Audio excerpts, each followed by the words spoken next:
The Dinka religion belongs to the African traditional religions. Dinka, like the other African traditional religions, is characterized by a strong connection to nature, ancestral veneration, and the belief in spirits and supernatural forces. It revolves around the worship of a supreme deity, Neolek, which translates to God, who is believed to be the creator and sustainer of the universe. Ancestors also hold a significant place in the Dinka pantheon, with rituals and offerings conducted to honor and seek the guidance of the ancestors. The Egyptian religion also deifies the pharaohs and venerates ancestors in their tombs in the same way the Dinka people tend to do the burial sites. The concept of Maat in Egypt is comparable to the Dinka belief in cosmic order. The religion of pre-dynastic Egypt refers to religious beliefs and practices of the ancient Egyptians before the establishment of centralized dynastic rule, which began around 3100 BCE. Pre-dynastic Egypt spanned a long period of time. The religious practices evolved and developed over centuries. The religion of pre-dynastic Egypt is characterized by animism, a belief in the presence of spirits or deities, and natural elements of objects. The ancient Egyptians perceived the world as populated by a multitude of supernatural entities that controlled various aspects of life. During this period, animal worship played a significant role in religious practices. Animals, such as crocodiles, hippos, snakes, and bulls, were considered sacred and often associated with specific deities. The Egyptians believed that these animals possessed divine qualities and acted as intermediaries between the human and divine realms.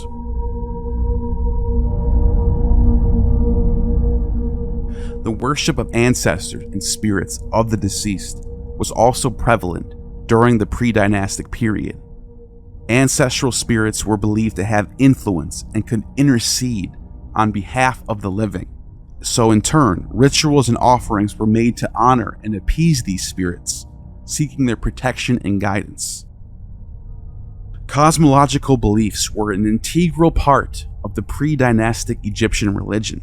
Sky deities such as Horus and Nut represented the heavens, while earth and fertility deities like Geb and Hathor were associated with the land's abundance. The worship of natural phenomena, such as the sun and the Nile River and other natural elements, played a crucial role in pre-dynastic Egyptian religion.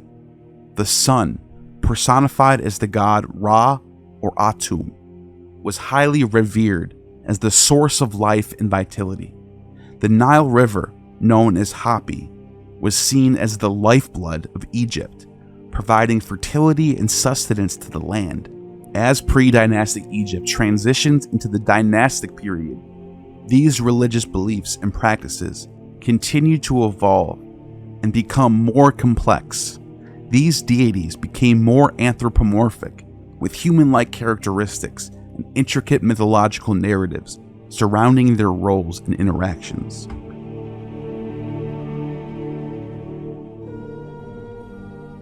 In Egyptian religion and philosophy, Maat is a fundamental concept that encompasses the ideas of order, balance, harmony, justice, and truth. It was both a cosmic and ethical concept that guided the beliefs and behaviors of the ancient Egyptians.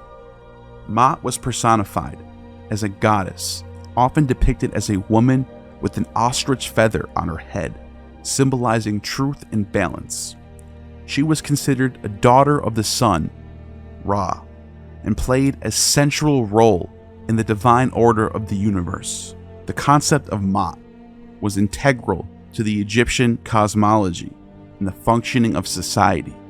It was believed that Maat provided the foundation for the existence of the world, ensuring its stability and continuation. The gods themselves were seen as upholders of Maat, and their actions were expected to be in alignment with this cosmic principle. On the earthly realm, Maat served as a moral and ethical guide for human behavior. It emphasized the importance of maintaining balance, justice, and truth in all aspects of life. The ancient Egyptians believed that living in accordance with Ma'at was essential for personal happiness, societal harmony, and the overall well-being of the kingdom. Ma'at was often associated with the rule of the pharaoh, who was considered the intermediary between the divine and human realms. The pharaoh was expected to uphold Ma'at, ensuring the just governance of the kingdom and well-being of its people. The ancient Egyptian courts were responsible for upholding justice and maintaining Ma'at in society.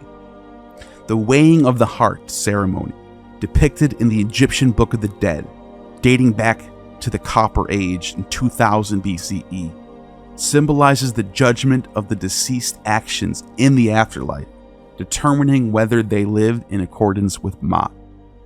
Later on, and even in modern times, the concept of maktub in Islam can be understood as destiny in the cosmic order, which was possibly influenced by the concept of Ma'at.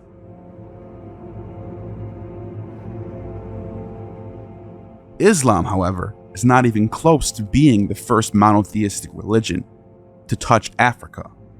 Egyptian Atonism, also known as the Amarna Revolution or the worship of the Aten, refers to a monotheistic religious movement that emerged during the reign of Pharaoh Akhenaten during the 14th century BCE.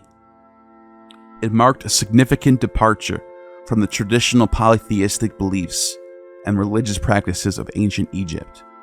Akhenaten, who ruled from approximately 1353 to 1336 BCE, initiated the Atenist movement. The Aten was a solar deity representing the sun's disk with rays extending down to touch and nurture life on Earth. Akhenaten elevated the Aten to the supreme deity, declaring it the sole god worthy of worship, and changed his own name to Akhenaten, meaning effective for the Aten. The reasons for the emergence of Atonism are complex and not entirely clear. Some scholars believe that Akhenaten's religious reform was influenced by personal beliefs, political motivations, or a desire to consolidate power. Akhenaten's reign saw significant political and religious changes, including a shift in the capital city from Thebes to a newly constructed city called Akhenaten, modern-day Amarna. Atonism emphasized the worship of Aten as a singular, all-encompassing deity. It advocated for the idea of a universal and benevolent God who created and sustained all life. Akhenaten sought to eradicate the worship of all the ancient deities and close the temples dedicated to them, centralizing religious worship around the Aten. His ideas failed. After his death, nobody wanted to continue the tradition. The art and iconography during the Atenist period depicted the Aten as a radiant sun disk with rays extending downward, terminating in hands that offered symbols of life and the Ankh. The art reflected a new artistic style characterized by naturalistic and intimate representations of the royal family, deviating from the more idealized and formalized artistic conventions of previous periods.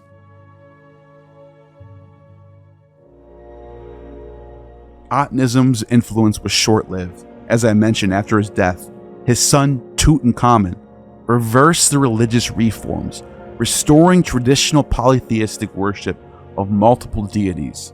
The religious practices and artistic styles of the Atenist period were largely erased, and references to Akhenaten and Atonism were deliberately suppressed during the succeeding dynasties.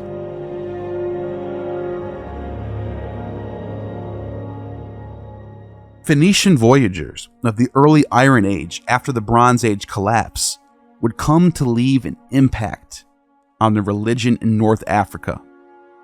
The oldest religion of ancient Carthage was centered around the worship of a pantheon of deities, with a primary focus on Baal Hammon, also known as Baal or Melkart, and his consort Tanit.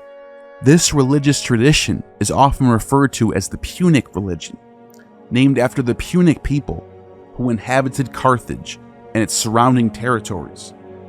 The Punic religion of Carthage had its roots in the Phoenician religious practices, as Carthage was founded by Phoenician colonists from the city of Tyre in the 9th century BCE.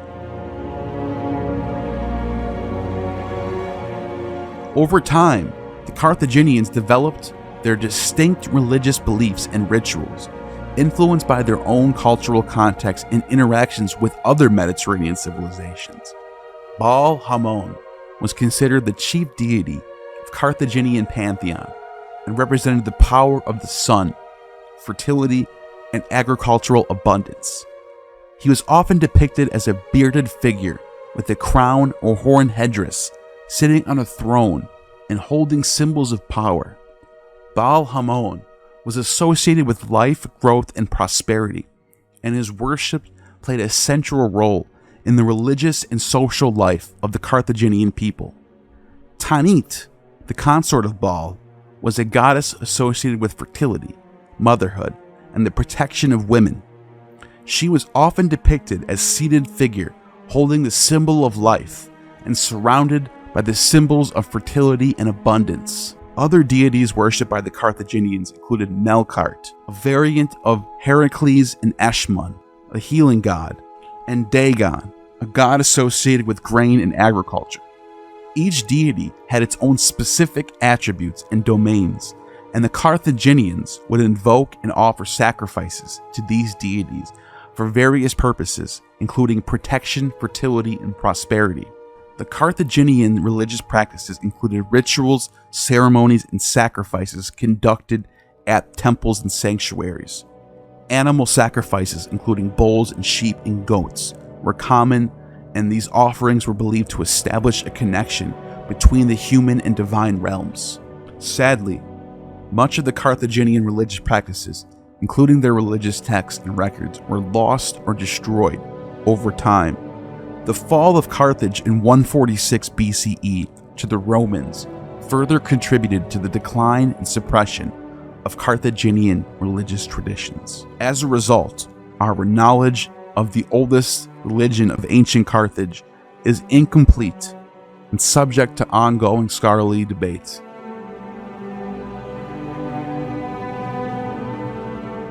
If we move deeper into West Africa away from Carthage, we do have some sources by the ancients on who these people were who inhabited this region. Herodotus, the ancient Greek historian, often referred to as the father of history, mentioned a group of people called the Atlantis in his writings.